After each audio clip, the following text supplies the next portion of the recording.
أعوذ بالله من الشيطان الرجيم بسم الله الرحمن الرحيم والعاقبة للمتقين ولا عدوان إلا على الظالمين ونشهد أن لا إله إلا الله وحده لا شريك له ونشهد أن رسول الله محمد بن عبد الله صلوات الله وسلامه عليه وعلى آله وصحبه رضوان الله تعالى عليه أجمعين وعلى من تبعهم بإحسان إلى الدين. السلام عليكم ورحمة الله تعالى وبركاته. Chers frères et sœurs en islam, nous remercions Allah subhanahu wa ta'ala, nous le glorifions, Allah le omnipotent, le omniscient.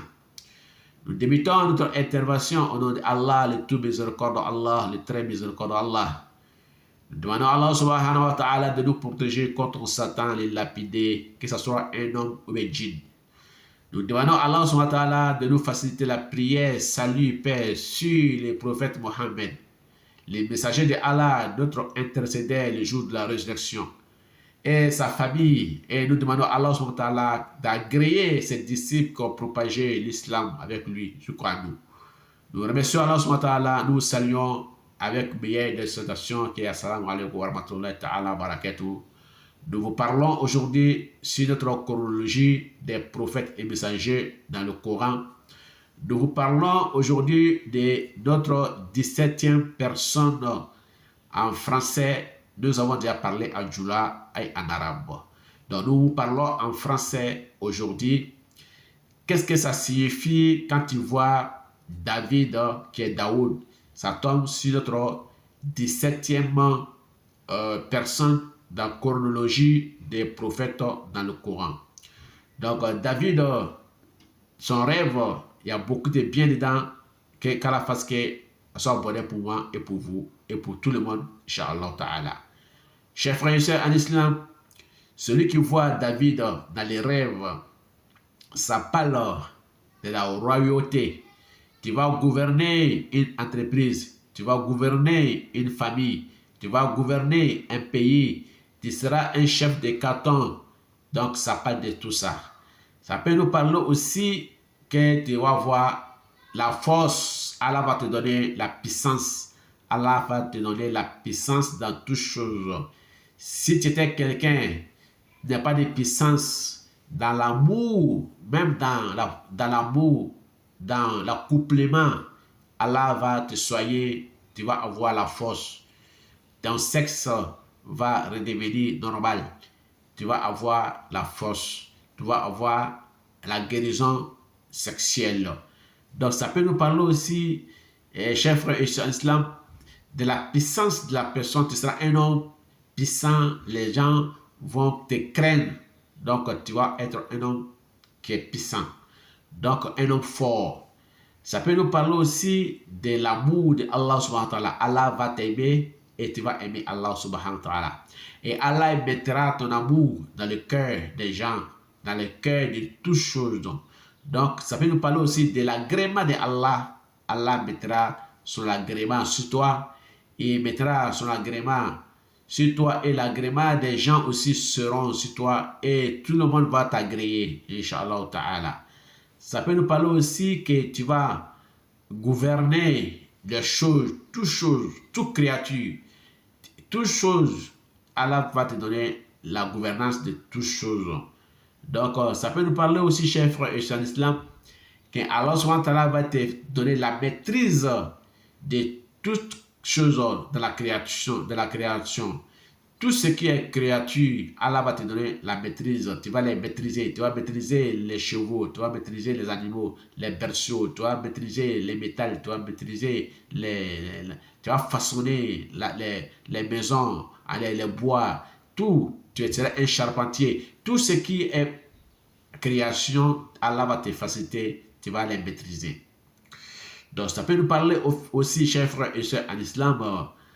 Allah va te donner quelque chose que personne ne souhaite. C'est ça qui est âge. Tu n'auras pas beaucoup d'âge. Tu vas avoir beaucoup de biens, beaucoup de khayr, beaucoup de biens, mais les biens là, ce ne sera pas un truc éternel. Ce sera un truc éphémère. Tu vas pas avoir beaucoup d'âge. Tu vas avoir 60 ans, 50 ans, ou 45 ans, ou 70 ans, maxi, ou 60, 80. 80 encore, c'est encore beaucoup chez nous aujourd'hui, dans notre temps, dans notre 21e siècle. Quand tu as 80 ans, on dit il a beaucoup d'âge.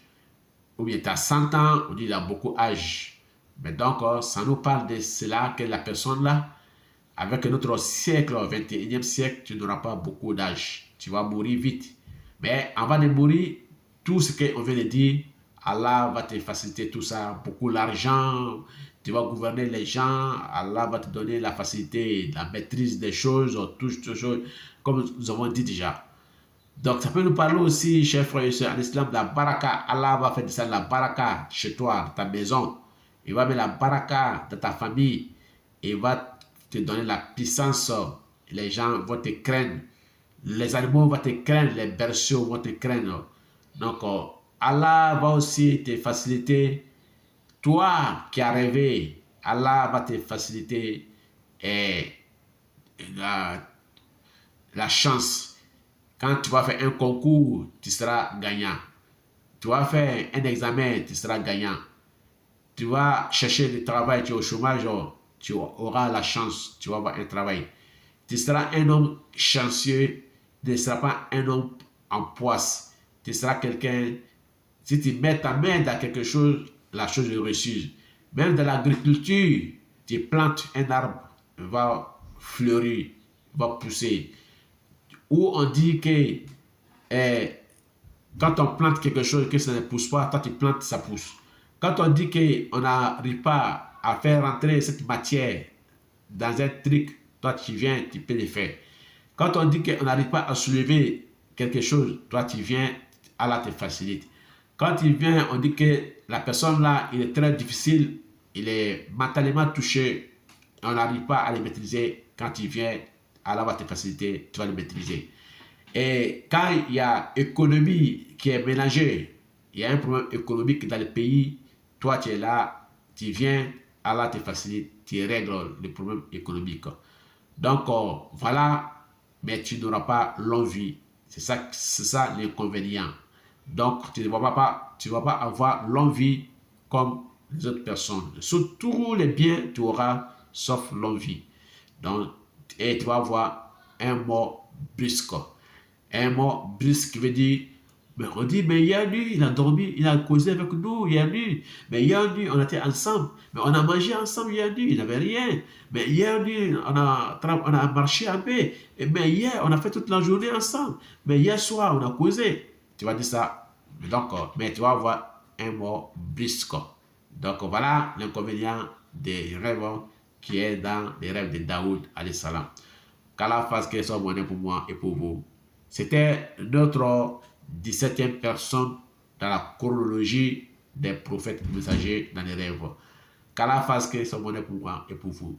On se retrouve sur notre 18e personne qui est le fils de Daoud, qui est Suleiman Salomon, alayhi salam, car la paix soit sur les deux.